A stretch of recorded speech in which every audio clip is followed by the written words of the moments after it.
I don't think that we should be focusing on an issue like whether or not our pay should increase. Virginia Democrat Abigail Spanberger is one of more than a dozen lawmakers vowing to block a $4,500 pay raise for members of Congress. Right now, most lawmakers make $174,000 a year. Spanberger says Congress should be focusing instead on passing policy reforms. I am putting the needs of my constituents and the priorities of my constituents ahead of anything that is focused solely on me. But Republicans and Democratic lawmakers who support the raise argue this isn't about them, but about their staff. By law, congressional staffers can't get a raise unless members do, something that hasn't happened in a decade. Even though staffers often research and write the bills that lawmakers propose, on average, they only make about $50,000 a year.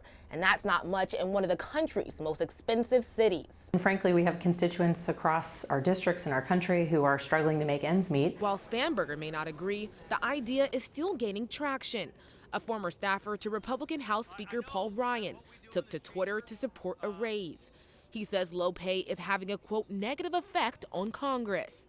House Majority Leader Democrat Steny Hoyer agrees, saying he'll continue to strive for higher pay to attract the, quote, best and brightest. Hoyer put this week's pay raise vote on hold so that he and Republican leaders can gather support. In Washington, Raquel Martin.